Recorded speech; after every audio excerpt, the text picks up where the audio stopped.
Ako po si Miss Winnie at ito ang ating kwento. Tom, anong ginagawa mo rito? Shaina, mag-usap naman tayo. Please naman, kausapin mo ako. I'm sorry, Tom. Sorry pero ayoko na talaga. Nagsasawa na ako sa relasyon natin eh. Shaina naman, wag naman ganito. Please, pag-usapan natin to. Hindi mo na ba ako mahal? Sabihin mo sa akin, tumingin ka sa mga mata ko ng diretsyo. Ipagpapalit mo yung 6 na taon nating relasyon para lang sa lalaking kakilala mo pa lang. Napakababaw naman nun. Ewan ko, basta naramdaman ko na lang na siya nang mahal ko. Isang araw pagising ko, siya nang hinahanap ko. Tsaka hindi naman nasusukat sa tagal ng panahon ng pagmamahal, Tom.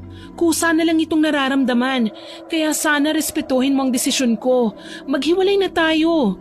Tsaka exam mo ngayon, di ba? Bakit nandito ka pa? Ayoko. Hindi ako aalis dito hanggat hindi mo binabawi yung mga sinabi mo. Pumasok ka na, Tom. Malilate ka na sa exam mo. Wala na rin naman silbi kahit makagraduate pa ako kung iiwan mo lang din naman ako. Para saan pa ha? Para saan pa ang mga pagsusumikap ko kung wala na rin naman akong paglalaanan nito? Huwag mong sayangin ang kinabukasan mo para lang sa akin. Umalis ka na rito. Di bang sabi ko sa'yo, magsusumikap ako mag-aral para sa ating dalawa? Kalimutan mo na lang ako. Hindi akong nababagay sa'yo. Please love, bigyan mo pa ako ng pagkakataon. Kapag nakapagtapos ako, may ibibigay ko na lahat ng kailangan mo, lahat ng gusto mo. I'm sorry, Tom, pero hindi na magbabago pa ang isip ko. Magsikap ka para sa sarili mo. Balang araw, makakatagpo ka rin ng babaeng magmamahal ng tapat sa'yo. Please naman, Shaina. Huwag naman ganito. Hindi ko kayang mawala ka sa akin. Please naman. Umalis ka na. Shaina. Tama na, tapos na tayo. Naiwang nakaluhod si Tom sa harap ng establishmentong pinagtatrabahuhan ni Shaina. Walang tigil sa pag-agos ang kanyang luha. Wala siyang pakialam sa mga taong dumadaan at palihim siyang pinagmamasdan. Wala nang mas hihigit pang sakit kaysa sa nararamdaman niya ngayon. Ang babaeng buong puso niyang minahal, ang babaeng kasama niyang bumuo ng pangarap sa loob ng 6 na taon ay bigla na lang siyang tinalikuran dahil sa ibang lalaki. Napapapikit siya, pilit inaalala ang matatamis nilang alaala. Ang mga gabing magkasama silang nangangarap, ang mga yakap at halik na dati punong-puno ng pagmamahal. Ngunit ngayon, lahat ng yun ay nawala, naglaho na parang usok. Shaina, bakit? Alam niyang hindi na siya maririnig ni Shaina. Pero hindi niya mapigilan ang kirot at sakit sa kanyang puso. Isang pusong handa sanang ipaglaban ng lahat, ngunit sa isang iglap ay iniwang wasak at nag-iisa. Samantala sa loob, agad na sinalubong ni Lenny ang kaibigan niyang si Shaina. Grabe naman yun, Shay! Nakakaawa ang boylet mo sa labas! Mas mabuti nang sabihin ko sa kanyang totoo, Lenny, kesa naman umasa pa siya kahit nawala na talaga. Hay nako, alam mo sayang talaga si Tom, mahal na mahal ka nun eh. Tumahimik ka nga dyan, kung gusto mo puntahan mo, naaawa ka, edi aluin mo. Ito naman, galit ka agad, pero nakakaawa naman kasi talaga siya eh, puwera biro. Alam ko naman yun eh, pero anong magagawa ko, kailangan kong mamili eh. Sa bagay, yung bago mong boyfie stable na. Gala-gala na lang kayo everywhere. Samantalang si Boylet sa labas, student pa lang. Wala pang dats. Hindi naman yun ang dahilan eh. Okay, sabi mo eh. Alam ni Lenny ang bawat pangyayari sa buhay ni Shaina. Bukod kasi sa pagiging magkatrabaho, magkasama rin silang naninirahan sa inuupahang apartment. Sa gabi bago matulog, madalas silang magkwentuhan. Walang lihim, walang itinatago. Dahil dito, kabisado na nila ang kwento ng isa't isa, pati na rin ang mga pinagdaanan nila sa buhay, lalo na sa pagdating sa pag-ibig. Samantala, sa kabila ng pagmamakaawa ni Tom na makausap si Shaina, nanatili itong matigas sa kanyang desisyon. Hindi na siya lumabas, hindi man lang niya tinapunan ang tingin ng dating minahal. Ayaw na niyang bumalik sa dati, ayaw na niyang magpaliwanag. Ngunit si Tom, hindi niya kayang basta nalang sumuko. Dahil dito, nagpasya siyang gawin ang huling bagay na alam niyang may pag-asa pang mapakinggan siya. Pinuntahan niya ang bahay ni Shaina. Sa kabila ng bigat ng loob at takot na baka tuluyan na siyang itaboy, kumatok siya sa pinto at hinanap ang ina ng dalaga. Umaasa siyang sa pagkakataong ito, may makikinig na sa kanya. Tao po? Tita Sharon, nandyan po ba kayo? Aba, may kumakatok. Sino naman kaya yun? Sandali lang! Dali-daling binuksan ni Aling Sharon ang pinto dahil parang nagmamadaling makapasok ang kumakatok. Tumambad sa harapan niya ang binatang mugtong-mugto ang mga mata. Halatang kanina pa umiiyak. Tomas? Tita, Bakit ganyan ang mukha mo? Halika nga, pumasok ka muna. salamat po tita. Sandali nga, ano bang nangyari talaga sa'yo? May problema ka ba? Huwag kang mahihiyang magsabi sa akin. Makikinig ako. Tita, wala na po kami ni Shai. Iniwan niya na po ako. Ha? Pero bakit? Nung nakaraang pagdalaw niyo rito, maayos naman kayo ah. Mukhang wala naman kayong problema. Ano bang nangyari? Nakipaghiwalay na po siya sa akin kasi may iba na po siya. Ha? Teka, paanong may iba? Wala akong alam na may iba siya. Nito ko na lang din po nalaman nung nakita ko yung post niya sa social media account niya. Nakayakap po sa kanya yung lalaki, tita. Ang sakit-sakit po. Ba't ano na naman kayang pumasok sa kukote ng babaeng yun? Hayaan mo, iho. Kakausapin ko siya kapag umuwi siya rito. Please po, tulungan niyo po akong balikan ni Shaina. Hindi ko po kaya na wala siya eh. Hindi ko na po alam ang gagawin ko. Siya na lang po ang meron ako. Isang malalim na buntong hininga ang ginawa ng ginang habang pinagmamasdan ng binatang nasa harapan niya. Ramdam niya ang bigat ng dinadala nito para itong pinagsakluban ng langit at lupa matapos iwan ng anak niyang si Shaina. Kitang-kita sa mukha nito ang labis na sakit at panghihinayang at bilang isang ina, hindi niya maiwasang maawa sa kanya. Habang tinitignan niya ang binata, nakaramdam siya ng hiya at panghihinayang. Hindi niya akalaing magagawa ng anak niya ang ganong bagay. Ang talikuran ng isang lalaking minahal siya ng tapat sa loob ng maraming taon. Alam ni Aling Sharon kung gaano kabuting tao si Tom. Wala itong bisyo, walang masamang ugali, at sa lahat ng pagkakataon, lagi nitong ipinapakita kung gaano niya kamahal si Shaina. Sige iho, susubukan kong kausapin ang anak ko, pero hindi ko hawak ang isip niya.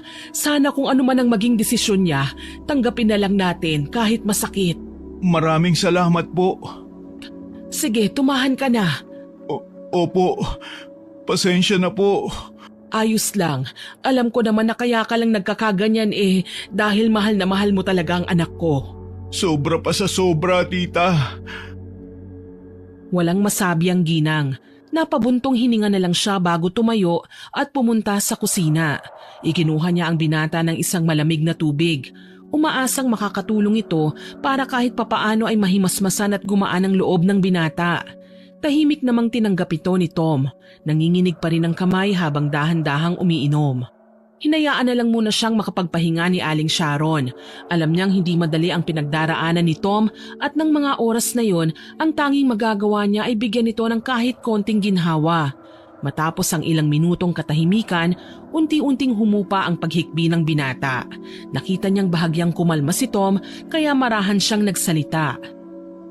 Tom, anak, mabuti pa siguro umuwi ka na muna. Magpahinga ka. Alam kong mabigat ang pinagdadaanan mo, pero wag mong pababayaan ang sarili mo, ha?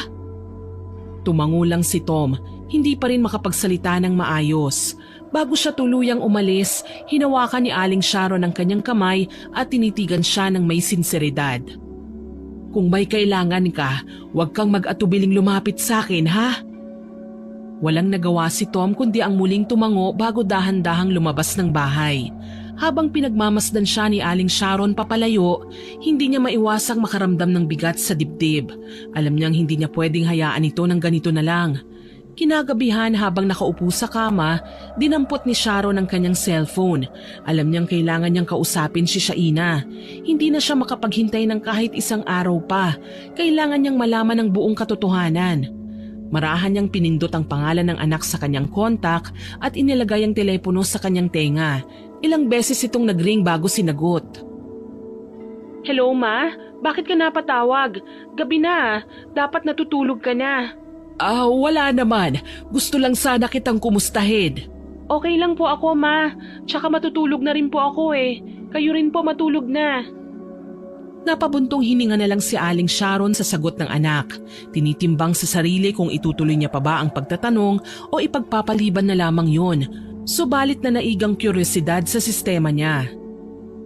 Anak, gusto ko sanang malaman kung anong nangyari sa inyo ni Tomas. Kanina lang dumating siya rito, umiiyak. Hiniwalayan mo na raw siya? Ay, opo ma, totoo po ang mga sinabi niya. Hiwalay na po kami. Pero bakit? Ano bang naging problema niyong dalawa? Baka naman kaya niyo pang ayusin, iha. Biglang tumahimik sa kabilang linya. Ilang segundo ang nakalipas, tanging mga buntong hininga lang ang narinig niya sa kabilang linya. Alam niyang may bumabagabag sa anak niya, pero hindi niya ito gustong pilitin. Hinayaan niya muna itong mag-isip bago magsalita.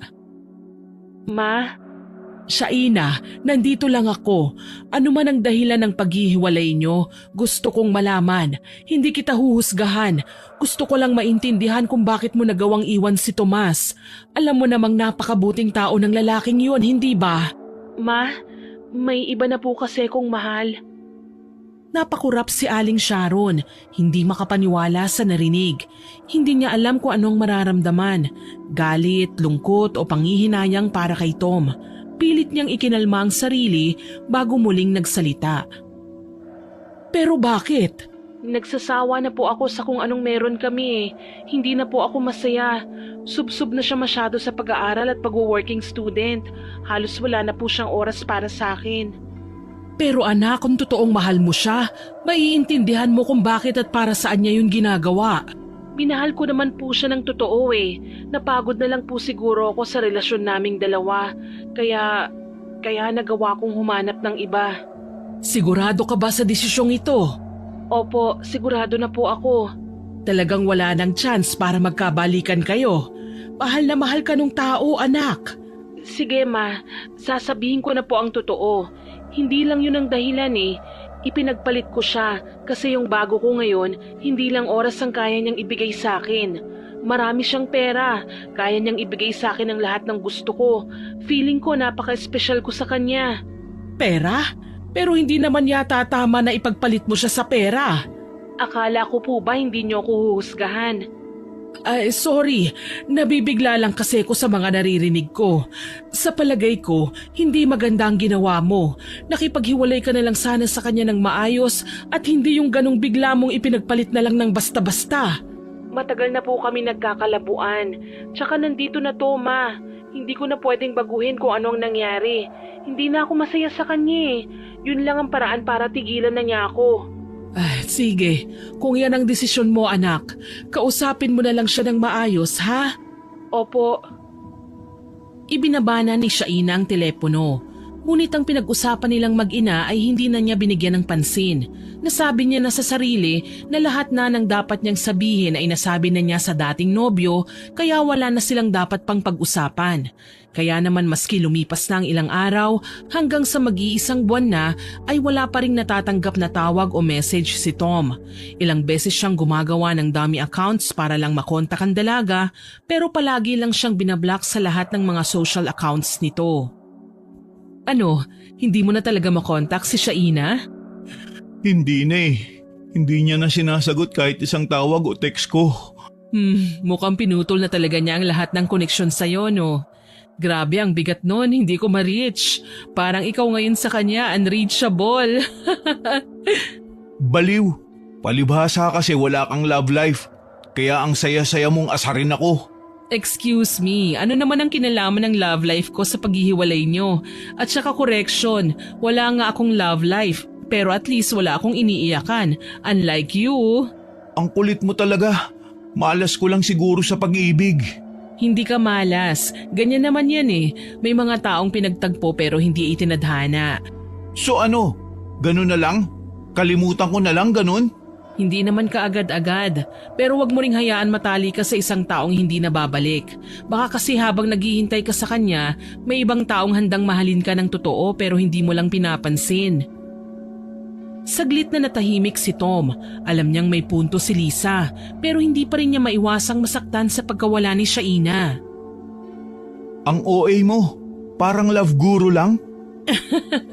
Syempre, kung ako sa'yo gagamitin ko na lang yung heartbreak na to para magpagwapo at maghanap ng bagong love life. Hindi yung lagi ka nalang mukhang basang sisiw dyan. Ewan ko sa'yo. Hayaan mo, kapag napagdaanan mo rin tong mga pinagdaanan ko, ewan ko na lang talaga kung makatawa ka pa ng ganyan. Sus, ito naman. Pero alam mo, damdamin mo lang yung sakit na yan.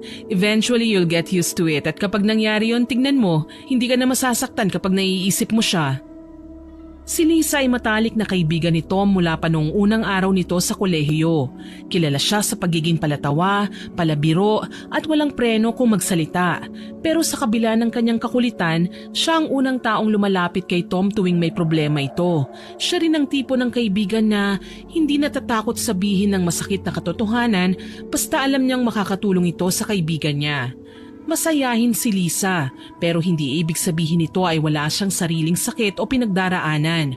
Sa katunayan, ilang beses na rin siyang nasaktan sa pag-ibig. Kaya naman marami na siyang aral na natutunan tungkol sa pagmamahal. Mga aral na pilit niyang ipinapaunawa kay Tom. Bukod sa pagiging mabuting kaibigan, si Lisa ay isang independent na babae. May sariling pananaw sa buhay, hindi madaling matinag ng problema, at laging may baon na payo o patawa para pasayahin ang sinumang nalulungkot. Ngayong lugmok si Tom sa sakit ng hiwalayan, siya ang nagsisilbing tagapakinig sa lahat ng mga reklamo at hinanakit niya sa mundo. Gusto mong uminom? Pwede. Ayos! Salamat, Lisa. Alam kong hindi ko kayang gawin to ng mag-isa eh. 2 taon ang mabilis na lumipas, tsaka palang nakabangon sa heartbreak niya kay Shaina. Sa panahong ito, nakatapos na siya ng pag-aaral at mayroon ng stable at magandang trabaho. Unti-unti niyang nakalimutan ang masasakit na alaala, ngunit sa mabilis na paglipas ng panahon, isang tao ang di nawawala sa kanya, si Lisa, ang babaeng hindi siya iniwan sa mga hirap at ginhawa. Minsan naiisip ni Tom na bakit hindi na lang ang babae ang mahalin niya. Siya ang naging matibay na suporta nito, matalik na kaibigan at palaging handang makinig. Ilang beses na niyang napag-isipan ang bagay na yon, pero ngayong maayos na ang lahat, parang naramdaman niyang handa na siya ulit na magmahal. Isang araw habang magkasama sila at nag-uusap, nagpa siyang binata na sabihin sa dalaga ang balak niyang panliligaw. Gusto ko sanang ligawan ka, Lisa. Alam kong magkaibigan tayo at baka magulo ang lahat pero gusto ko lang sanang subukan. Tom, matagal ko nang hinihintay na sabihin mo yan. Talaga, Lisa? Kung ganun, okay lang sa'yo na manligaw ako? Hindi mo na ako dapat naligawan. Kasi, matagal na rin kitang gusto. Ha? Totoo ba yan? Oo, natatakot lang din akong magsabi noon dahil mahalaga ka sa akin. Ayaw kong masira ang pagkakaibigan natin. Pero ngayon masaya akong marinig ito mula sa'yo. Pero... Bakit? Ayaw mo ba? Sige, wag na lang. Hindi. Siyempre gusto ko. Pero kasi gusto ko pa ring ligawan ka. Alam mo, wala ka nang dapat na patunayan pa eh. Nakita ko naman na kung paano ka magmahal. At sapat na yun para malaman kung hindi mo rin gagawin sa akin yung ginawa ng ex mo. Kasi alam mo na kung anong pakiramdam. Salamat, Lisa. Pangako, iingatan at mamahalin kita ng buong puso. Alam kong totoo yan, Tom. Simula ngayon, sabay nating haharapin ang lahat. Napangiti si Tom at saka hinawakan ng 2 kamay ni Lisa.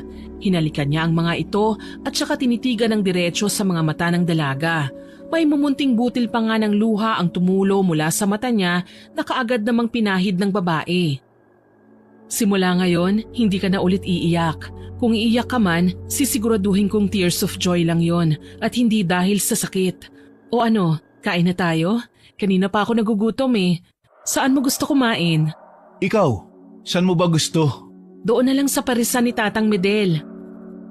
Samantala, habang labis ang kasiyahan ni Tom, kabaliktaran naman ang nadarama ng kanyang dating nobya.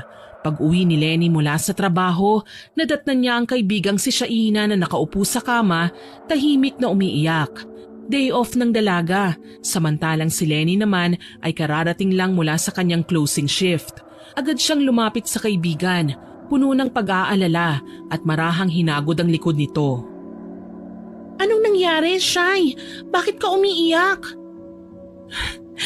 Wala na kami. Ha? Bakit? Akala ko ba sigurado na yun sa'yo? OMG! Huwag mong sabihin ikaw na naman ang nakipaghiwalay. Baliw, bakit ko naman gagawin yun? Syempre, nagawa mo na nga kay Tom eh. So pinapalabas mo na masama ako, ganun ba? Oy, hindi ah. Bakit ba kasi? Anong nangyari? Ayaw ng pamilya niya sa akin. Ipinagkasundo na siya ng mga magulang niya sa iba. Aray! Ang sakit nga nun, Besh. Kaya pala hindi kanya magawang ipakilala sa mga magulang niya kasi alam niyang hindi kanila magugustuhan.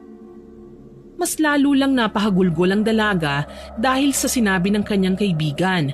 Narealize niya na yun na siguro ang karma niya dahil sa ginawa niyang pangiiwan sa ere sa ex-boyfriend niyang si Tom. Besh, anong gagawin ko? Hindi ko kayang mawala si Kevin sa akin. Ay, ginusto mo naman yan, di ba? Puro ka na lang kasi pera. Pinili mo yung lalaki na makakapagsustento ng mga luho mo at iniwan mo yung taong totoong nagmamahal sa'yo. O ano ka ngayon? Ano ba? Kakampi ba kita o hindi? Imbis na damayan mo ko, parang sinisisi mo pa ako. Wala akong kinakampihan ah. Ang sinasabi ko lang kasi di ba nga ganyan din ang ginawa mo kay Tom. Ngayon ramdam mo na kung gaano kasakit ang maiwanan, di ba? Kinukonsensya mo ba ako? So ako pang sinisisi mo? Kung ganun lang din naman, wag mo na akong kausapin. Oy Besh, kaibigan mo ko. Kaya kahit alam kong nagpapakatanga ka sa mga desisyon mo, nirespeto ko yon. Ayokong itolerate ang pagkakamali mo. Pero ayoko rin panghimasukan ng mga desisyon mo. Matanda ka na, alam mo na ang tama at mali. Kaya siguro mas maganda rin na maranasan mo yan para matuto ka. At sana matuto ka na nga. Alam ko naman yung punto mo eh. At matagal ko nang alam na kampi ka kay Tom. Pero si Kevin mahal ko siya. Ibinigay ko na ang lahat sa kanya kasi akala ko siya na eh. So ano nang plano mo ngayon? Wala ka ng boyfriend? Hindi ko alam. Hayaan mo na. Basta tandaan mo nandito lang ako. Dadamayan kita. At bakit ka naman tumatawa? Pinagtatawanan mo ba ako? Hindi ah, natatawa lang ako dahil sa wakas pareho na rin tayong single. Nabakante ka rin. Sira ulo. Natawa na lamang si Lenny sa itsura ni Shaina dahil para na itong baliw sa kaiiyak at tawa nito. Ngunit kahit may pagkasyunga sa paggawa ng desisyon ng kaibigan ay mahal na mahal pa rin niya ito. Para na rin kasi talaga silang magkapatid. Oh, mag-move on ka na ha? Kita mo tong isang to, nagmamadali, may lakad ha, may lakad? Oo kaya, tara, Joby tayo, libre kita ng fries at saka sundae. Uy, sinabi mo yan ha, wala nang bawian. Uli ka na, okay na ako, tara na. Wow, ang bilis ha, move on ka na yan? Siyempre hindi pa, pero kain na muna tayo, wala pa akong kain simula kaninang umaga eh. Napapailing na lang si Lenny dahil sa kabaliwan ng kaibigan kaya naman niyaya na lamang niya ito para pumunta sa isang fast food chain na malapit sa apartment nila. Isang Sabado ng hapon, nagkatagpo naman sa isang grocery si Tom at ang ina ni Shaina na si Aling Sharon. Tita Sharon? Hi! Uy Tomas, long time no see ah. You're looking good. Grabe naman tita. Tumas pa rin ang tawag niyo sa akin. Ah, yun na kasi ang nakasanayan ko eh. Kumusta na po kayo? Matagal na rin po akong hindi nakapasyal sa inyo. Busy na po sa trabaho eh. Abay ayos na ayos lang ako, iho. Ikaw ba, kumusta ka na? Ayos na rin po ako. Nakakabangon na po paunti-unti. Ay mabuti yan. Pagpasensyahan mo na ang anak ko ha, iho. Tao lang din naman kasi siya at nadadala din ng tukso. Mapatawad mo sana si Shaina. Naku, wag po kayong mag-alala, Tita Sharon. Hindi naman po ako nagtanim ng galit kay Shai. Minahal ko pa rin naman po siya kahit papano. Salamat naman kung ganon, iho. Ay siya nga pala, kung sakaling may bakanting oras ka, pasyal ka sa bahay minsan nang makapagkwentuhan naman tayo. Kahit kasi wala na kayo ng anak ko, may pinagsamahan pa rin naman tayo. Ay, oo nga pala, birthday ko sa Makalawa, sana makapunta ka. Advance happy birthday po, tita. Sige po, subukan ko makapunta. Salamat po ah. Ay, walang anuman. Tita, lutuan mo ako ng paborito ko ah. Ayun lang ba? Aba, walang problema sa akin, iho. O siya, mauna na ako sa'yo ha? Marami pa kasi akong aasikasuhin sa bahay. Sige po, mag-iingat po kayo. Ayos na ang lahat kay Tom. Matagal na niyang tinanggap ang nangyari sa kanila ni Shaina, kaya baliwala na lang sa kanya na muling mag-cruise ang kanilang landas. Pero dahil nanay ng dati niyang karelasyon ang kanyang pupuntahan, may respeto siya kay Lisa. Nagpaalam siya kung papayagan siya nito. Bagamat pinayagan niyang binata, lingid sa kaalaman nito ay may alinlangan siya at takot na nararamdaman. Hindi niya ito inamin kay Tom hanggang sa dumating ang araw ng kaarawan ni Aling Sharon. Ayaw niya sanang sumama sa lakad na ito ng nobyo pero napilitan siyang pumunta dahil ayaw ni Tom na nag-iisa lang siyang pumunta sa party. Happy birthday, tita. Uy, Tomas! Mabuti at nakarating ka. Halika, pasok ka. Feel at home ka lang dyan, ha? Katulad ng dati, okay? Thank you po. May kasama ka? Hello, Iha. Opo, si Lisa po, girlfriend ko. Magandang araw po. Maganda ha? Ayos din talaga ang taste mo, anak. Masaya ako na masaya ka na. Salamat naman. At least ngayon nabawasan na yung guilt ko sa ginawa ng anak ko sa'yo. Alam ko wala akong kasalanan pero still, I'm sorry ha? Wala na po yun, tita. Matagal na nangyari. Huwag na po natin pag-usapan. Araw niyo po to eh. Naku, thank you talaga. Kaso masyado kayong maaga dumating. Pero may naluto na dyan. Ikukuha ko kayo ng merienda nyo. Maya-maya lang din ay darating ng mga bisita. Okay lang naman po kami. Si Shaina kagabi pa dumating kaso lumabas eh. May pupuntahan lang siguro saglit. Ay naku, sorry Iha. Siguro naman okay lang sa'yo na banggitin ko yung pangalan ni... Huwag kayong mag-alala, ayos lang po yun. Tita, mamaya na lang po kaya yung merienda. Ay hindi pwede. Kailangan ko kayong asikasuhin kasi bisita ko kayo. Diyan lang kayo ha, kukuha ko ng merienda. Sandali lang po, pwede po bang makigamit ng comfort room? Ay sure, halika turo ko sa'yo. Itinuro ng ginang ang banyo nila. Pagpasok niya sa loob ay nakita niya ang salamin sa loob nito. Saglit niyang pinagmasdan ang kanyang muka. Maganda siya, maputi at kaaya-aya. Alam niyang hindi naman siya dapat nag-iisip ng masama pero may bahagi sa kanya na parang hindi sumasang-ayon sa nangyayari. Napalabi siya nang makita ang suklay na nasa ibaba ng salamin. Nakalapag sa itaas ng lababo. May mga buhok na hindi man lang naisipang alisin o iligpit. Alam niyang maaaring kay Shaina ito dahil ang buhok ni Aling Sharon ay maikli at ibang kulay.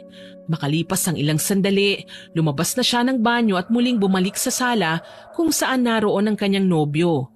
Halos magkasabay din silang bumalik ni Aling Sharon na may hawak na merienda sa kanyang mga kamay. Oh, halina kayo! Heto na ang merienda nyo! Wow! Lasagna? Thanks po, tita. Talagang tinutuon niyo yung pangako niyo sa akin ha, na ipagluluto niyo ako niyan. Syempre naman, may word of honor ako. Kung anong sinabi ko, yun ang gagawin ko. Sige na, tikman mo na. Alam kong na-miss mo na yan. Hindi pa rin po nagbabago. Napakasarap pa rin po talaga nito. Sige, kain lang ng kain. Para sa inyo yan. Maiba po ako, tita. Kumusta na nga po pala si Shaina ngayon? Okay naman. Doon pa rin siya nagtatrabaho. Pero mataas na ang posisyon niya doon. Na-promote siya bilang isang branch manager. Mabuti naman po kung ganon. Maganda ang karir pero sira naman ang love life. Po? Bakit naman daw? Nagkaproblema dun sa magulang ng lalaki eh. Ayaw sa kanya kaya ayun, arranged marriage sa kapwa mayaman na pamilya. Iba talaga kapag walang pera, hindi napipili. Napaubo si Lisa dahil sa sinabi ng ginang. Sa tingin niya kasi yun ang dahilan kung bakit iniwanan ni Shaina si Tom. Napatingin naman si Tom sa dalaga na tila sumisenyas na wag nang kumibo. Matapos ang ilang sandali ng pag-uusap at nang maibigay na ni Tom ang regalo sa matanda, nagpaalam na ito. Ayaw pa sana siyang payagan nito at sinabing hintayin na muna si Shaina pero tumanggi na si Tom. Sinabing may iba pa silang lakad na gagawin ni Lisa. Nang makauwi na sa bahay niya si Tom, naalala niyang sinabi ng ginang na hiwalay na sa nobyo nito si Shaina. Nag-alala ang binata para sa dalaga at nalungkot siya para dito. Samantala, sa bahay naman nila Shaina, magkasama sila Lenny sa loob ng kanyang kwarto. Nag-ayos sila dahil malapit nang magsimula ang party ng kanyang ina. Narinig niyang tumunog ang kanyang telepono at nakita ang isang unregistered number. Kinuha niya ito at sinagot. Hello? Sino to? Shy, kumusta ka na? Tom? Oo, ako nga. Oh, napatawag ka. Alam mo pa number ko? Hindi ko naman binura sa contacts ko eh. Saka ayos di ka nagbago ng number, maski madalas mo akong i-block noon. Asus, naalala pa. Oo, hindi ako nagpalit kasi ito yung number na ginagamit ko sa work eh. Bakit ka nga pala napatawag? Nalaman ko kasi yung nangyari sa'yo. Sinabi sa akin ng mama mo. Naku, si mama talaga. Nakakahiya. Talagang chinismis pa talaga niya ako sa'yo. Bakit ka nga ba tumawag? Siguro gusto mo akong pagtawanan ano? Hindi naman sa ganun, Shy. Wala akong dahilan para pagtawanan ka. Tumawag ako kasi gusto ko lang malaman kung ayos ka lang. Hindi ako okay kasi sobrang sakit noon. Pero wala naman akong magagawa eh. Lalo na't kasal na silang dalawa. Sa ngayon, focus na lang ako sa trabaho. Yun na lang muna. Kung kailangan mo ng kausap, tawagan mo lang ako. Alam ko kasi yung feeling. Naku, wag na. Baka magalit yung bago mong girlfriend. Nasabi na pala sa'yo ni tita. Oo, naikwento niya na sa akin kanina. Na pumunta ka nga at kasama mo si Lisa. Huwag kang mag-alala. Mabait si Lisa. Hindi yung magagalit. Basta kung kailangan mo ng kausap, nandito lang ako. Makikinig ako sa'yo para gumana ang loob mo. Hayaan mo. Makaka-move on ka rin. Ang bait mo naman. Pero yung totoo, aminin mo, may parte sa'yo na natutuwa ka sa nangyari sa akin ano? Na parang karma na rin ito sa ginawa ko sa'yo dati. Hindi ko iniisip yun, Shy. Matagal ko nang tinanggap ang nangyari sa atin. Natuto kong magpatawad. Kaya kung iniisip mong tinatawanan kita o nasisiyahan ako sa nangyari sa'yo, hindi totoo yan. Talaga? Oo nga. Ano ka ba? Ikaw pa talaga ang mag-aalala sa akin ano? Ang ironic naman. Siguro nga. Pero seryoso ko. Kung may kailangan kang kausap, nandito lang ako.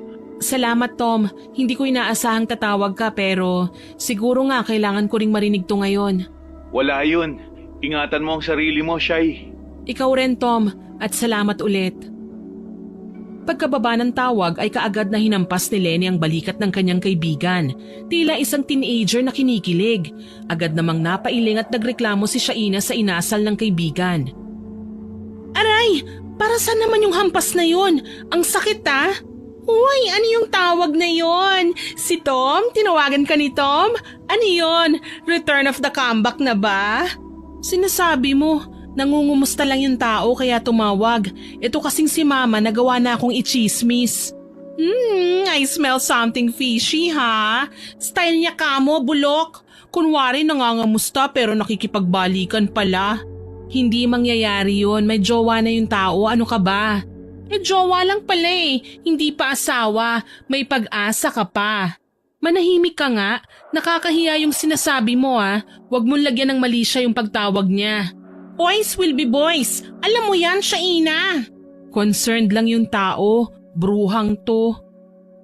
Lihim na napangiti si Shaina sa mga sinabi sa kanya ni Lenny. Alam niyang palabiro lang talaga ito at mapang-asar pero hindi niya maintindihan na sa pagkakataong yun parang nagustuhan niya ang pagbibiro nito. Dahil doon ay bumalik sa isip niya ang mga panahong sila pa ni Tom, kung paano siya minahal nito ng tapat. Ipinilig niya ang kanyang ulo at pilit na binubura yon sa kanyang isip. Alam niyang hindi na siya pwedeng makaramdam ng ganon dahil alam niya ng katotohanan na hindi na siya karapat-dapat pa kung sakali para sa lalaki.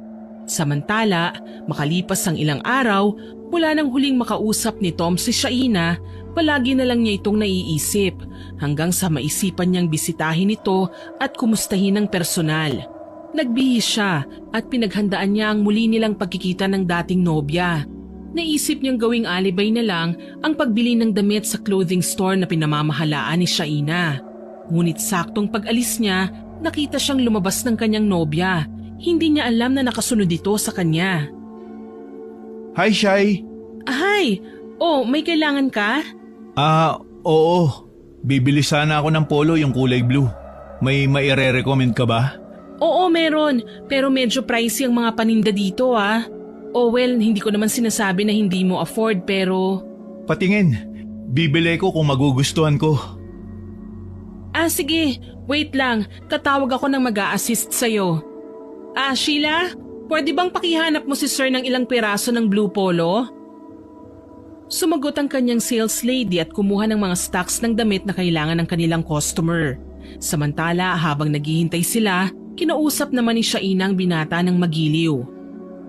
Mukhang asensado ka na ngayon Di naman. Sakto lang. Saan mo pala gagamitin yung damit? Mukhang may pinaghahandaan ka ng special event Siguro magpa-propose ka na sa girlfriend mo, no? Wala. Gusto ko lang bumili at makamusta ka na rin ng personal. Sabi ko naman sa'yo, okay lang ako. Kaya ko to, ano ka ba? Naging kaswal lang ang dalawa sa isa't isa. Nag-usap ng maayos, walang halong mali siya. Pero lingid sa kanilang kaalaman, meron isang pares ng mga mata na kanina pa nakatingin sa kanila mula sa labas. Nakakuyom ang kanyang palad at galit na galit. Kinagabihan nang makauwi si Shaina, nakaramdam siya ng kakaiba sa kanyang balat. Para siyang nangangati at nakakaramdam din siya ng init. Parang pakiramdam niya kapag inaatake siya ng allergies, lalo na kapag nadidikit siya sa anumang bagay na pwedeng makatrigger nito. Len, naglinis ka ba dito kanina? Hindi ba toka mo ngayon? Tapos na po, madam. Bakit ganito? Ano ba to? Sobrang kati ng balat ko. Marami pa sigurong alikabok dito. Ay, hala siya. Promise po, naglinis po talaga ako dito kanina. Nilinis ko yan hanggang sa kasingit-singitan. Baka naman may nakain ka lang na bawal.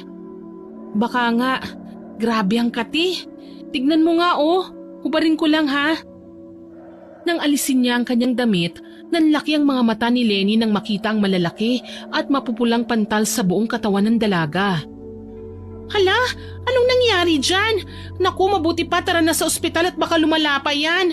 Tignan mo ang lalaki ng mga pantal. Iinuman ko na lang ng gamot sa pangangati. Wala naman akong nararamdamang masakit maliban sa inaantok na ako. Ipapahinga ko na lang. Ayokong pumunta sa ospital Sure ka ba? Oo, bes. Sure ako. Gisingin mo na lang ako mamaya. Teka, saan na ba yung antihistamine ko? Naku, mukhang ubos ko na pala. Ay, heto meron ako Wow, mabuti naman at meron ka. May allergy ka rin ba? Wala, pero iniinom ko yan kapag nangangati ako. Sira ulo ka. Ibang pangangati naman palang sinasabi mo Ininom na ng dalaga ang gamot na binigay sa kanya ng kaibigan. Matapos ang ilang sandali, medyo naging maayos ng kanyang pakiramdam. Nahiga na rin siya para makapagpahinga. Pero kinabukasan, paggising niya ay halos hindi na siya mapakali dahil halos dumoble na ang kating nararamdaman niya at halos lahat na ng parte ng katawan niya. Nakita na rin niya ang ilang sugat at gasgas sa kanyang balat. Ano ba naman ito? Sobrang kati naman. Hala, namumula na yan balat mo, kakakamot mo paano? Sobrang kati naman kasi. Mauna na nga akong maligo sa'yo. Baka sakaling mawala ang pangangati na to. Sige, go. Magsabon ka ng maigi Ang mabuti pa bumili ka ng sulfur soap mamaya. Uminom na lang ulit si Shaina ng gamot pagkatapos kumain dahil nababawasan lang ang kanyang pangangati sa tuwing umiinom siya nito. Pero hindi tuluyang nawawala ang kati at paulit-ulit lang na bumabalik. Kaya naman humingi na siya ng payo sa kanyang ina kung ano ang dapat niyang gawin. Kaagad niyang dinayal ang numero ng ina upang makausap ito. Hello po, ma? Oh, iha, napatawag ka ngayon. Ano po kasi, may? Sobrang kati po kasi ng balat ko simula pa po kagabi. Umiinom lang po ako ng gamot para mabawasan yung kati kahit papano. Abay, baka masira naman ang kidney mo niyan, anak. Huwag ka basta-basta iinom ng gamot, lalo na kung walang reseta ng doktor. Tsaka umiinom ka ba ng maraming tubig? Opo, ma. Pero ano po bang dapat kong gawin? Baka hindi ako makatulog nito kagad mamaya dahil sa pangangati ng katawan ko Pakiramdam ko po kasi may tumutusok at parang may gumagapang sa balat ko Subukan mong gumamit ng mga mild lang na sabon, anak. At saka paarawan mo rin yung mga sinampay mo. Mas maganda kapag nasisikatan ng araw ang mga damit dahil namamatay ang mga mikrobyo. At mas mainam kung paplansyahin mo muna ito bago suotin. Sige po, ma. Gagawin ko po yung mga sinabi nyo. Pero anak, kung hindi talaga mawawala ang pangangati, magpatingin ka na sa doktor, ha? Para magabayan ka maigi kung anong dapat mong gawin at para naman maresetahan ka na rin ng tamang gamot. Okay po. Salamat po, ma. Bye. Pagkalipas ng ilang araw, hindi pa rin naaalis ang kanyang pangangati. Hindi na rin tumatalab ang mga gamot na kanyang iniinom, kaya naman nagdesisyon na ang dalaga na magpa-check up na sa doktor. Nag-request ang doktor ng blood test at skin test para malaman kung anong sanhi ng kanyang sakit, pero ayon sa resulta ng mga test, wala namang nakitang abnormality sa sistema ng dalaga. Gayunpaman, binigyan na lamang siya ng pamahid at vitamins. Pinayuhan din siya na bawasan o wag mo nang kumain ng mga malalansa at maaalat na pagkain. Pag-uwi niya, kaagad siyang kinumusta ni Lenny. Oh, okay ka na ba? Medyo nawawala ng pangangati ko dahil sa nireseta ng doktor na ointment at saka mga vitamins. Kulang lang talaga siguro ako sa sustansya kaya nagkaganito ang balat ko. Kung ganon, magugulay tayo ngayon. Pwede naman, basta ikaw ang magluluto ah. Oo, sige, pero ikaw ang mamalengke. Ay, ganon? E di magpansit kanto na lang tayo.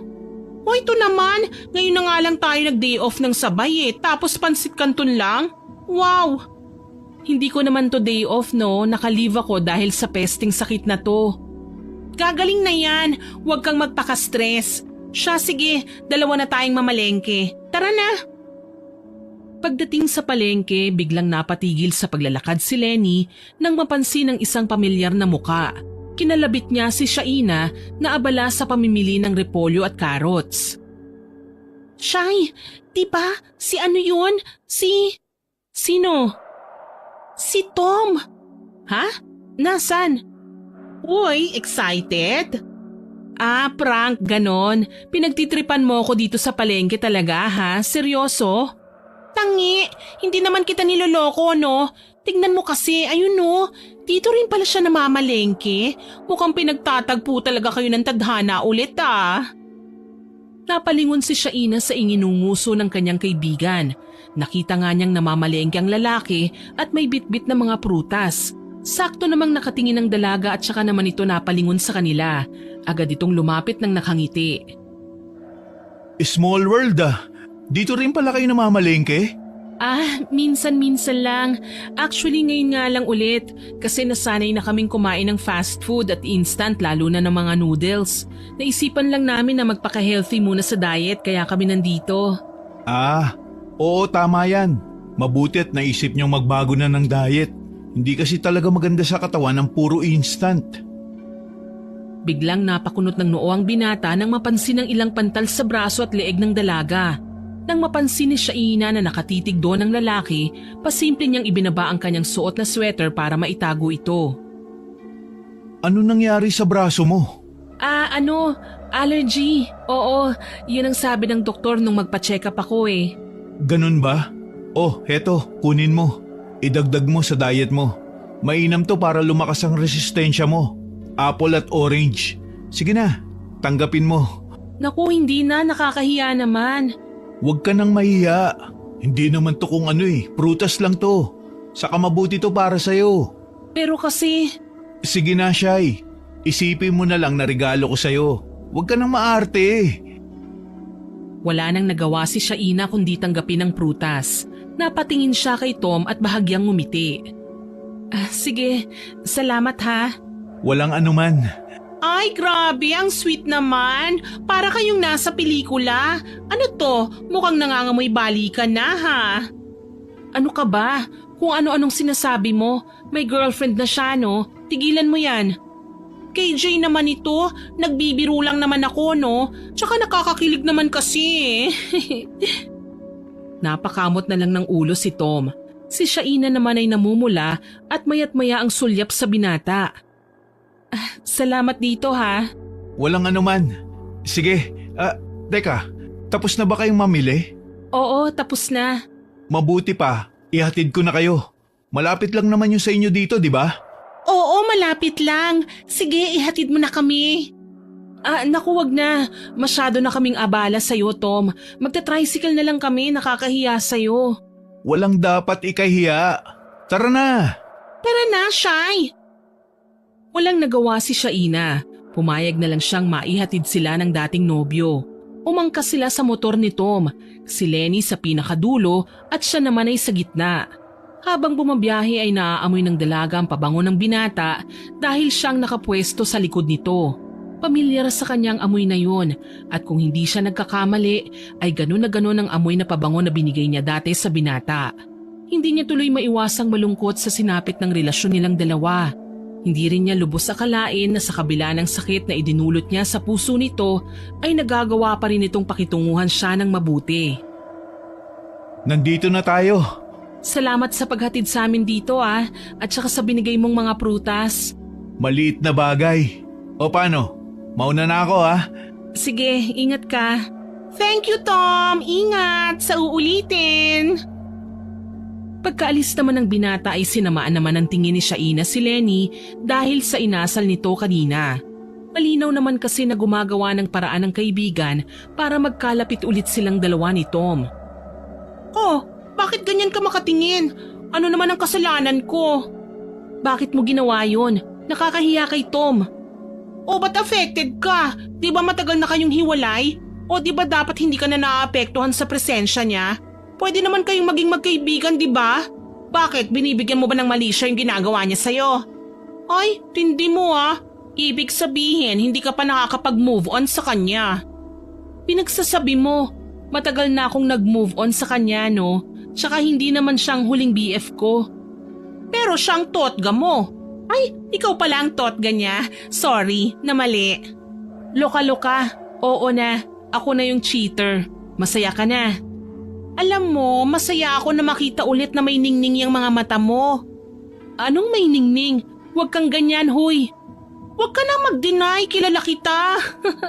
Pero huwag mo sanang kalilimutan na bago ka kiligin ng sobra-sobra, sana maisip mo may girlfriend na yung tao. Matuto kang maghintay kung kailan kayo ulit pwede. Alam ko naman yan. OMG! So totoo nga! My God, Shaina! Ano ba? Huwag ka kasing magulo. Ay, copy, madam. Uy! Napailing si Shaina sa kakulitan ni Lenny pero hindi niya napigilan ng munting ngiti na sumilay sa kanyang labi. Samantala, hindi naman namamalayan ni Tom na dahil sa presensya ni Shaina, unti-unti na siyang nagiging malamig kay Lisa.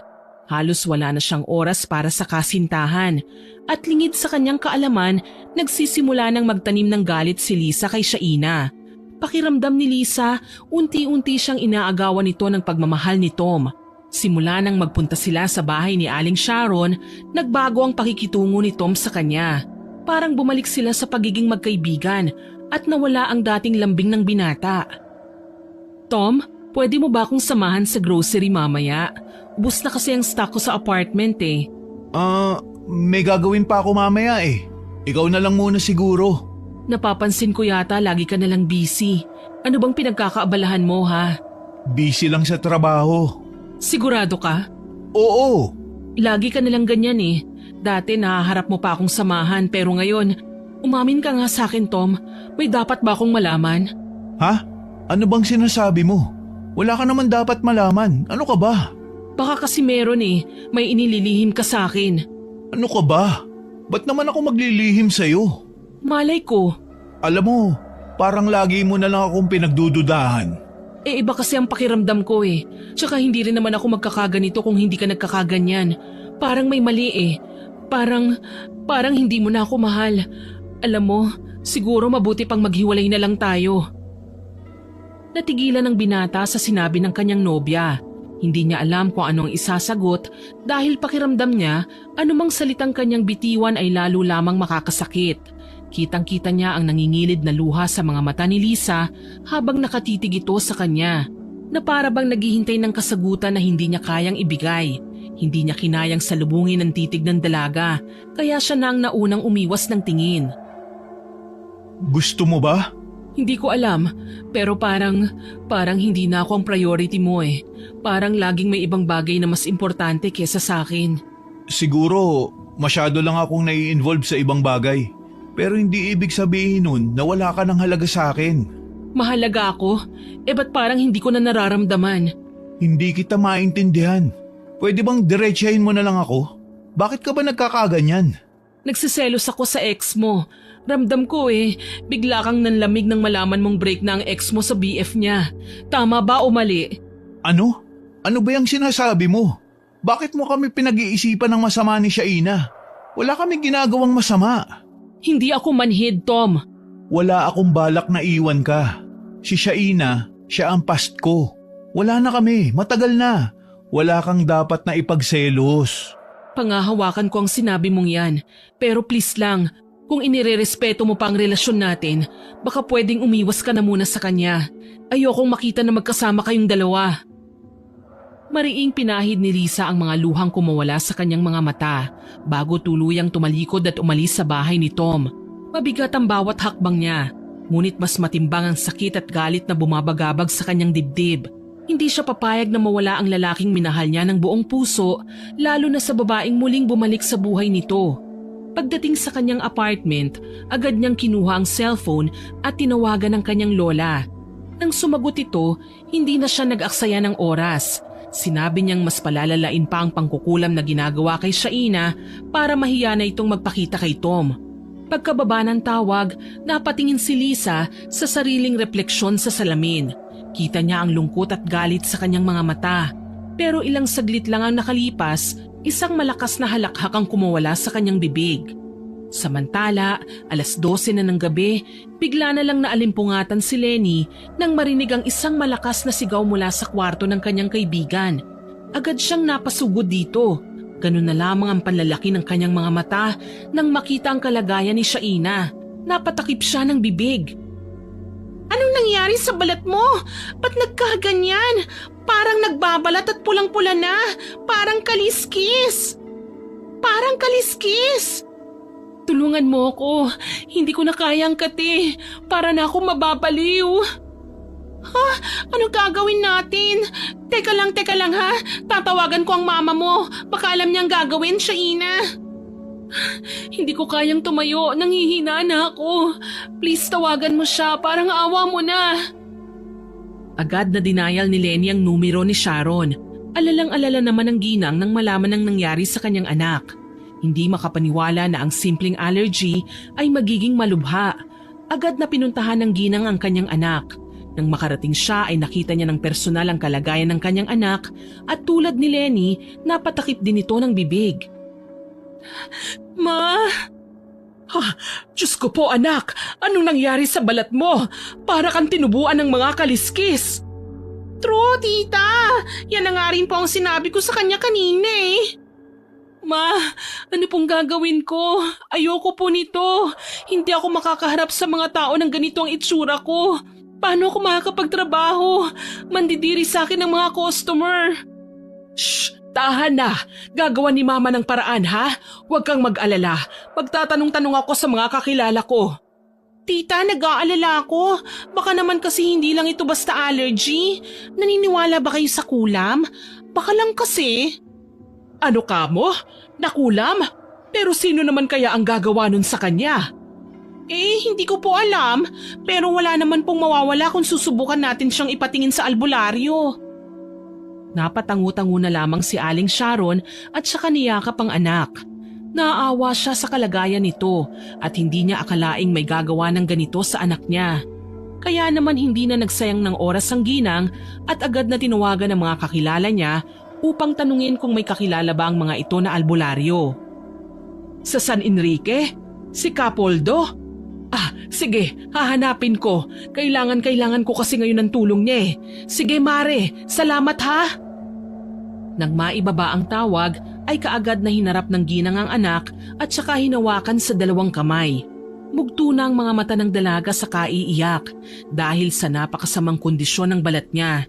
Si Lenny naman ay nakamasid lang sa dalawa at naaawa rin sa kondisyon ng kaibigan. Sige, bukas na bukas ay dadalhin kita sa San Enrique. Opo, Ma. Lenny, iha, sasama ka ba?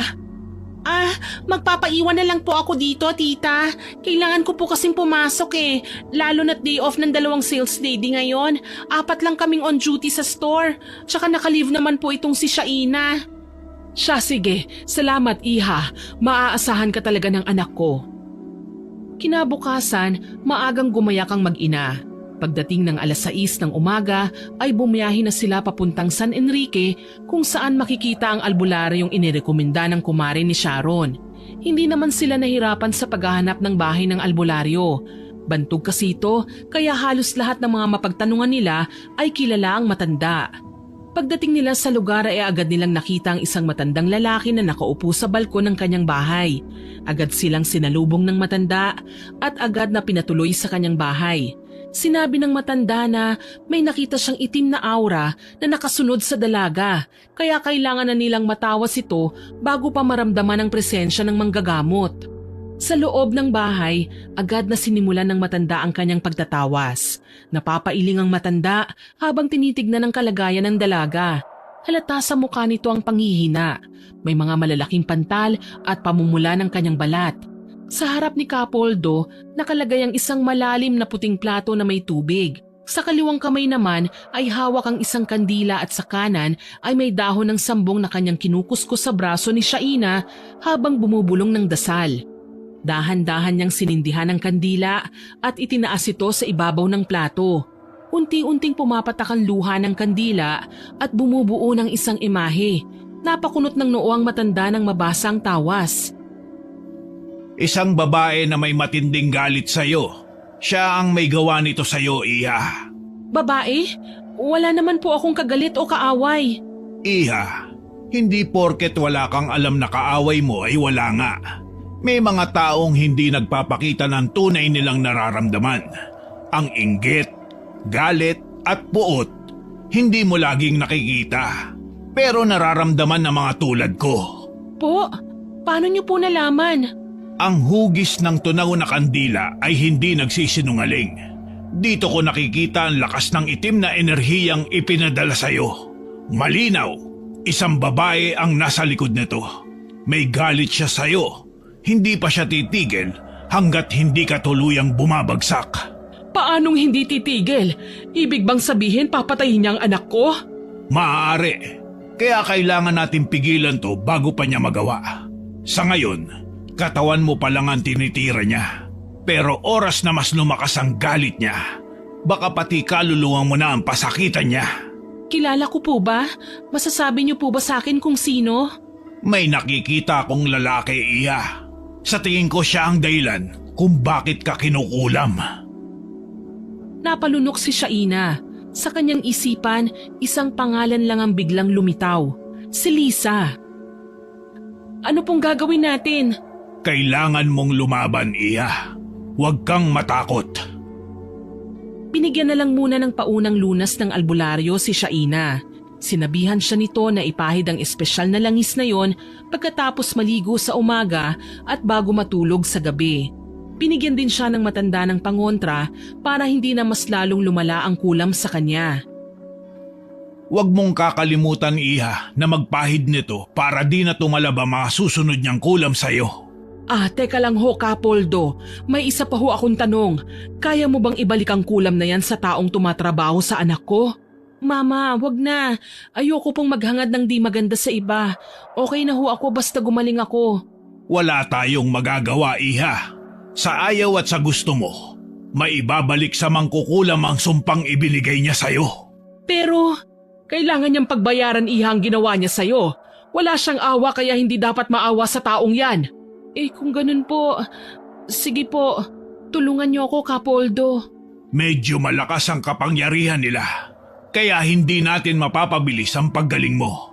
Kailangan kong pag-aralan kung paano ko mapapantayan ang kapangyarihan nila. Nila? Ibig sabihin hindi lang isang kumukulam sa anak ko? Oo, 2 sila. Isang mas bata at isang matandang mangkukulam. Ay Diyos ko, Shaina! Napatingin si Shaina sa kanyang ina at sa albularyo. Hindi niya alam kung kakayanin niya ang lahat ng ito. Pero isa lang ang sigurado niya. Hindi niya hahayaang sirain siya ng hindi nakikitang kalaban. Samantala, nasa bahay naman ni Tom ang nobya niyang si Lisa. Day off kasi nilang dalawa, kaya naman nagpa siya ang dalaga na dalawin ng lalaki. Naisip niya rin kasing kausapin ito tungkol sa naging away nila noong nakaraan. Love, may dala akong karne ng baboy tsaka gulay. Ipagluluto kita ng sinigang. Ah, sige. Niyakap ng dalaga ang kanyang nobyo pero hindi ito gumanti ng mahigpit na yakap. Bigla niyang binitiwan ng lalaki at matalim na tinitigan. Ano bang problema mo? May problema ba talaga tayo, ha Tom? Ano na naman to, Lisa? Dati kapag niyayakap kita, agad kang gumaganti ng halik at mahigpit na yakap. Anong nangyari? Parang wala lang ako dito ah. Parang ayaw mo na. Pwede ba? Huwag kang nga magsimula.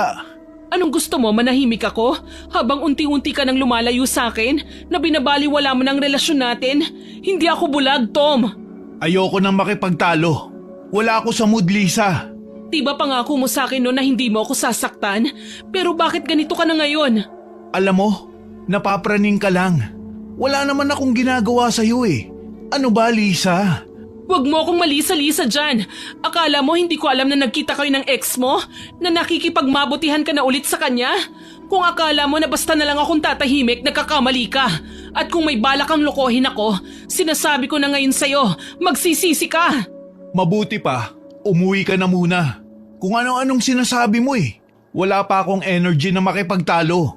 Pabayaan mo na muna ako. Bumalik ka na lang kapag di na mainit ang ulo mo. Hindi kita masasabayan dyan sa tantrums mo. Tumayo si Tom at dumiretso sa kanyang kwarto. Isinara niya ang pinto at nagpatugtog ng malakas. Walang nagawa si Lisa kundi ang tumayo na rin at umalis sa lugar na yon. Pagdating niya sa bahay, may mga inihanda siyang gamit. Mga kakaibang tuyong dahon at mga ugat.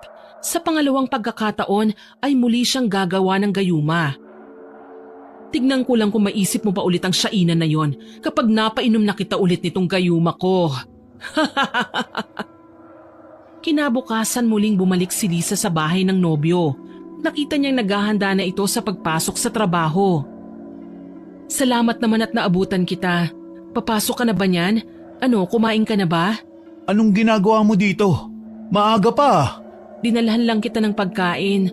Ano kasi, peace offering sa pagtatantrums ko kagabi. Love, magsalo muna tayo oh. Okay, sige. Dalhin mo na lang muna sa kusina yan. Magbibihis lang muna ako ha. Sige, thank you love. Napangisi si Lisa nang mapapayag ang nobyo na kumain na muna bago pumasok sa trabaho.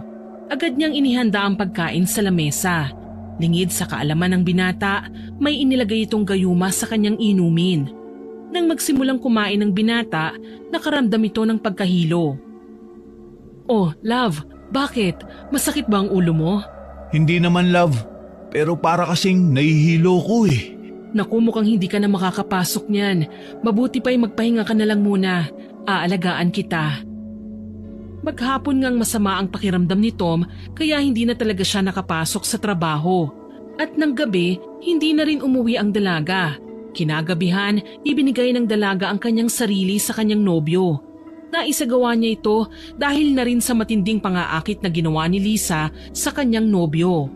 Kinabukasan nang magising sila, gulat na gulat ang binata nang makita ang sitwasyon nila ni Lisa. Pareho silang walang mga saplot at tanging kumot lang ang nakatakip sa kanilang katawan. Anong nangyari? Good morning, love. Ikaw naman parang naninibago ka naman. Palagi naman natin tong ginagawa ah.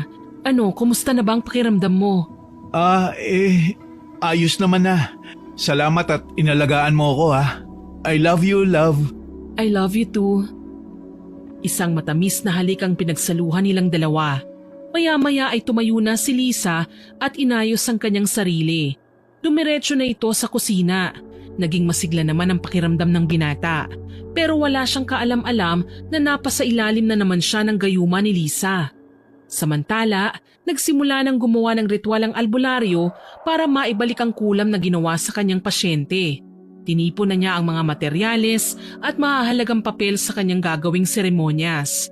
Sa loob ng kanyang kubo, nagsimula siyang magpausok ng insenso. Nagsindi na rin siya ng mga kandila sa altar at isinuot ang isang amulet. sinimulan na niya ang pagdarasal ng kanyang orasyon. Pagkatapos, umalis siya sa harap ng altar at sinimulang kuhanin ng iba pang sangkap na gagamitin niya. Dahil ang kulam na ginawa sa pasyente ay isang malupit na kulam, kailangan niyang gumamit ng ilang piraso ng itim na buho at pinaghalong langis mula sa halamang gamot. Nilagay nito sa isang palayok at ininit sa ibabaw ng apoy. Habang napapaligiran nito ng usok, kumuha siya ng isang mangkok ng tubig na may mga hilaw na itlog at nagsimula na siyang magsalita ulit ng orasyon. Ang mga kandila sa altar ay lumakas ang pagkakasindi. Lumakas din ang hangin sa labas. Ang amoy ng halamang gamot ay kumalat na sa loob ng bahay. Ngunit hindi pa natatapos ang ritual. Kailangan niyang maghintay ng tamang oras kapag ang enerhiya ng mga espiritu ay umabot na sa punto ng pag-aalis ng malas. Sa sandaling yon, inaasahan niyang makakamtan na ang tagumpay sa kanyang misyon at ang pasyente ay muling makakabalik sa normal na buhay at malaya mula sa sumpa. Anong nangyayari? Ang kate! Love, okay ka lang? Hindi. Tulungan mo ko. Ang kati talaga. Parang may mga insektong gumagapang sa balat ko. Ano nangyari? Ba't ganyan? Namula agad ang balat mo at parang nangangaliskis. Halika, dadalhin kita sa ospital. Kaagad na inihanda ng dalawa ang kanilang mga gamit at nag-book ng masasakyan para makapunta kagad sa ospital. Pagdating nila doon, inirekomenda ng doktor na kaagad dalhin sa isang dermatologist ang dalaga. Ngunit simpleng creams at gamot sa allergy lang ang binigay sa kanya. Nang palabas sila, nakasalubong nila ang ina ni Shaina. "Oh, Tomas! Lisa! Anong ginagawa niyo rito? Nagpaderma ba kayo?" Opo, tita. Nagpa-check up po kami. May kakaiba lang na nangyari sa balat ni Lisa. Kaya napasugod po kami rito. Napataas naman ang kilay ng ginang at agad na napatingin sa dalaga na noon ay balot na balot sa suot nitong jacket. Lihim na napangisi ang ginang nang mapagtanto kung ano ang nangyayari. Ngunit pinilit niyang panatilihing natural ang kanyang ekspresyon upang hindi mahalata ng kausap. Sa halip na magtanong kagad, pinili niyang maghintay.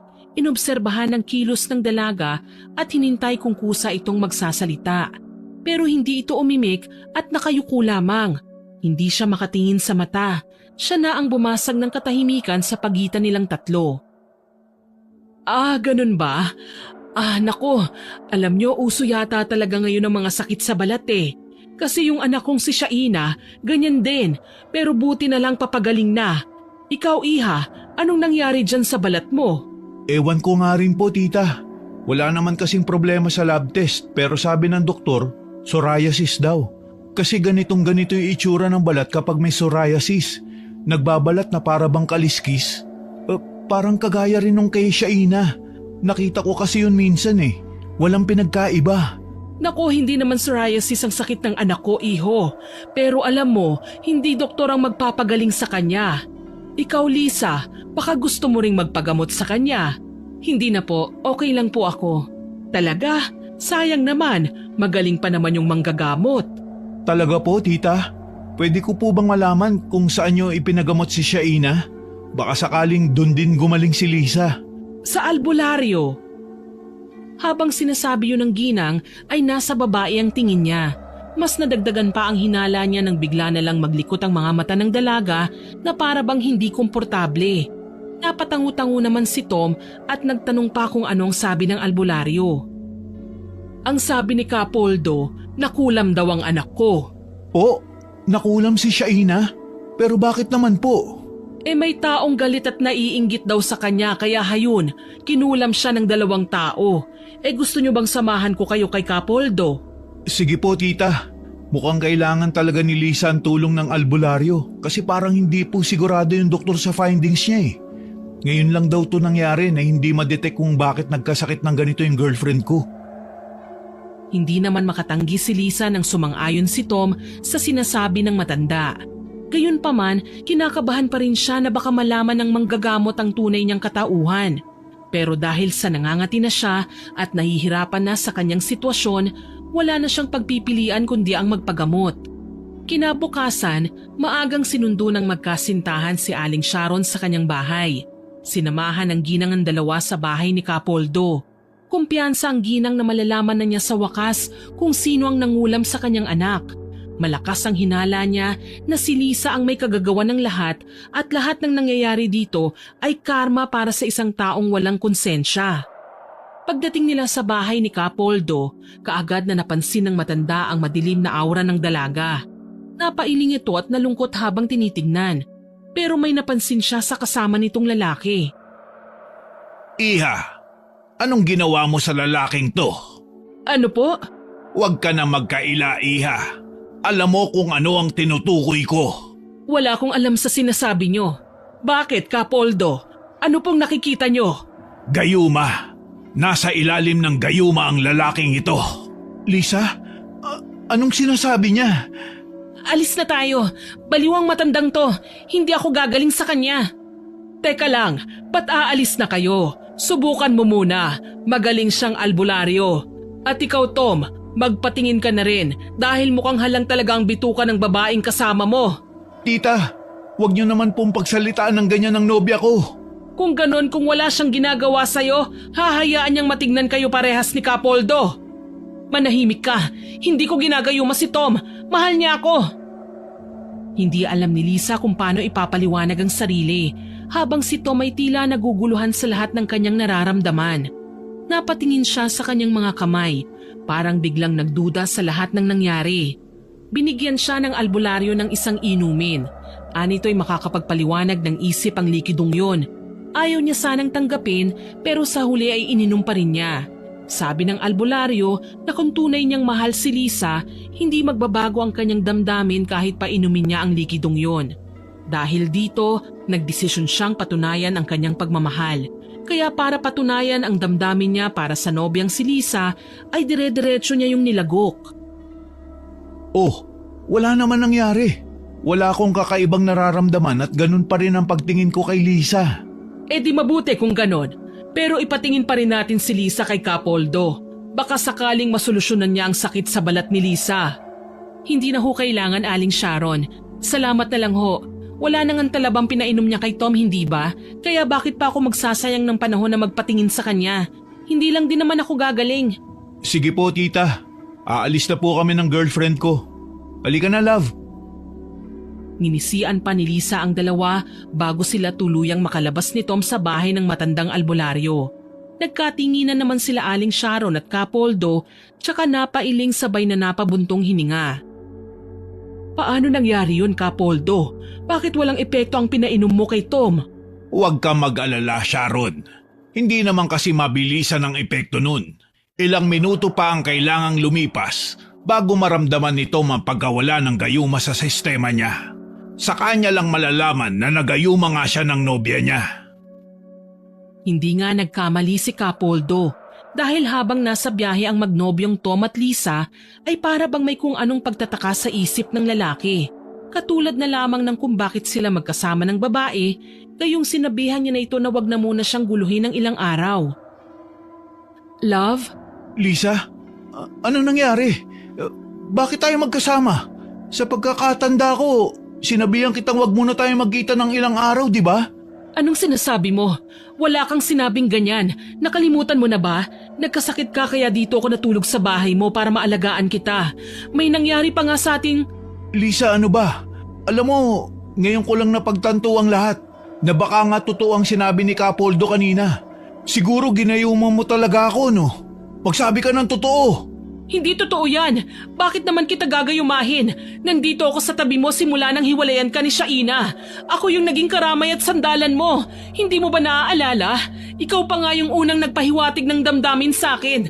Kaya bakit ko naman gagawin yun kung kusa namang nahulog ang loob mo sa akin? Hindi ko alam. Kasi ang totoo niyan, simulat sa pool, si Shaina lang talaga ang minahal ko. Hindi ko nga alam kung bakit isang araw nagising na lang ako na ikaw na yung hinahanap ng mga mata ko, ng isip ko. Gusto kong makita lagi ang mukha mo. Yun naman pala eh. Kaya paano mo nasabing ginayuma kita ha? Dahil bigla ko na lang yun naramdaman. Kahit ako nga nagtataka sa sarili ko kung bakit sinasabi ng bibig ko na mahal kita. Si Shaina pa rin ang sumusulpot sa isip ko eh.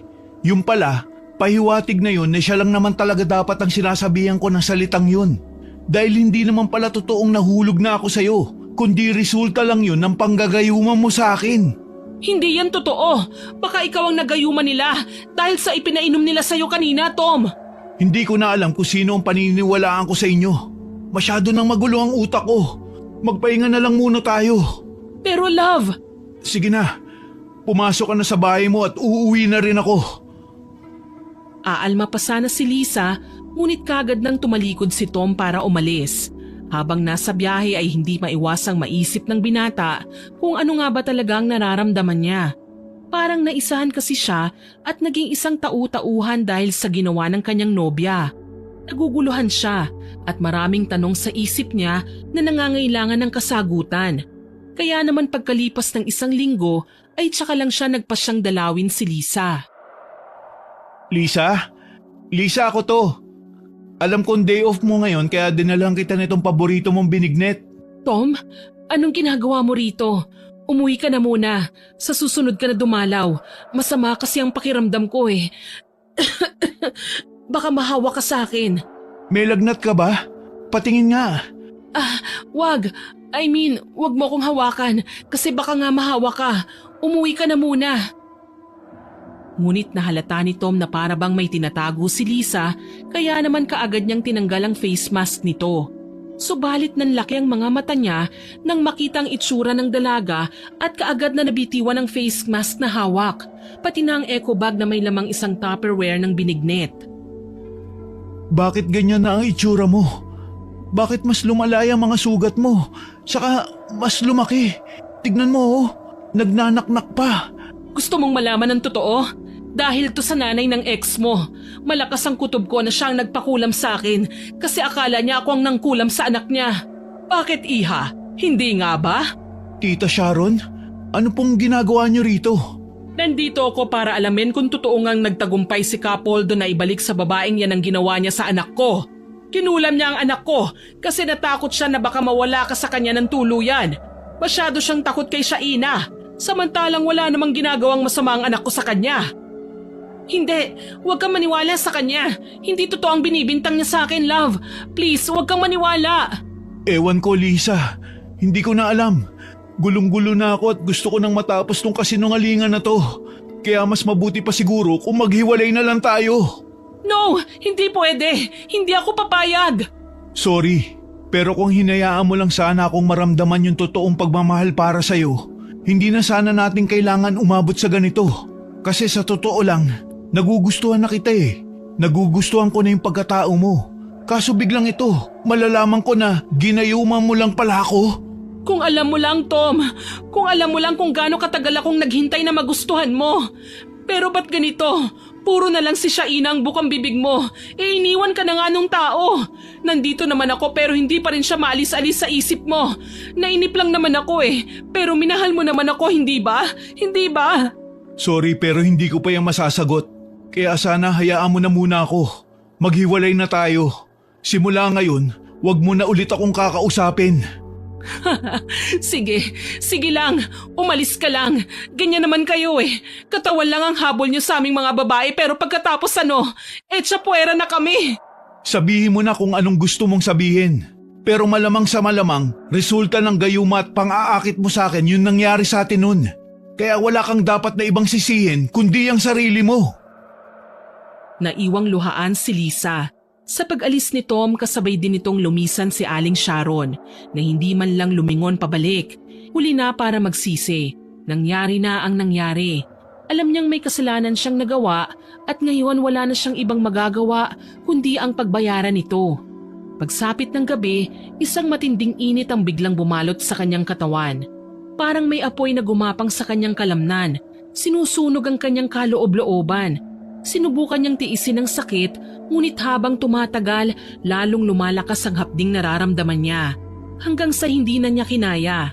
Agad siyang lumabas ng bahay, desperadong maghanap ng sasakyan upang makapunta sa ospital. Nanginginig ang kanyang katawan habang mabilis siyang naglalakad sa kalsada. Hindi alintana ang paligid. Ngunit sa kanyang pagmamadali, hindi niya napansin ang paparating na sasakyan. Humaharurot ito patungo sa kanyang direksyon. Huli na ang lahat, nasagasaan siya ng kotse. tumilapon siya at tumama ang katawan niya sa pader. At bago dumilim ang kanyang paningin, isang huling luha ang pumatak mula sa kanyang mga mata. Anak, panoorin mo to! Bilis! Ano po ba yan, Ma? Teka, si Lisa yan hindi ba? Oo, siya nga. Diyos ko, nasagasaan daw siya ng sasakyan habang patawid ng kalsada. Hay nako, karma niya na siguro yan dahil sa mga ginawa niya sa'yo, tsaka kay Tom. Pero in fairness ha, ang tibay niya. Talaga nga yatang kapag masamang damo, matagal mamatay. Hoy, wag ka nga ganyan. Na-aksidente na nga yung tao eh. Pero buti na lang nakaligtas pa siya. Dahil sa awa at pag-aalala, nagpasya si Shaina na bisitahin si Lisa sa ospital kung saan ito nakakonfine. At nang makita siya ng dalaga, ay kaagad itong napatingin sa ibang direksyon tsaka tahimik na lumuha. Kumusta? Maayos na ba ang pakiramdam mo? Sa tingin mo ba maayos ako? Tsaka bakit ka ba nandito?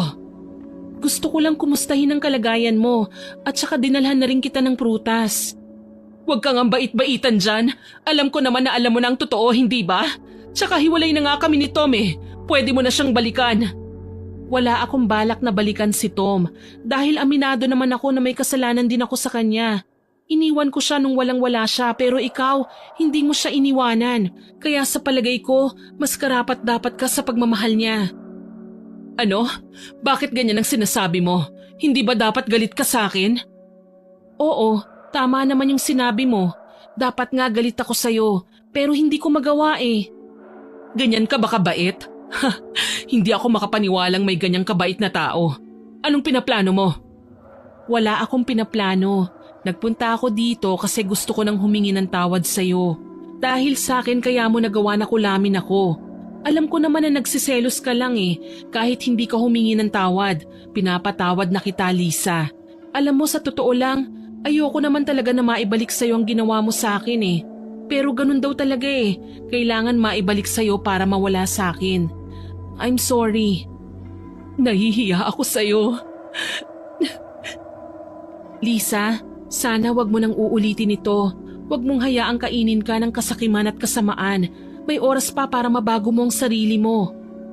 Tama ka, Shaina. Alam mo, tama lang talaga na nangyari sa akin ito. Kasi napagtanto ko na hindi lahat ng bagay ay nakukuha sa sapilitan. Pasensya ka na talaga sa lahat ng nagawa ko sa'yo. Tao lang tayo. Nagkakamali, nasasaktan, pero may kakayahan din tayong magpatawad.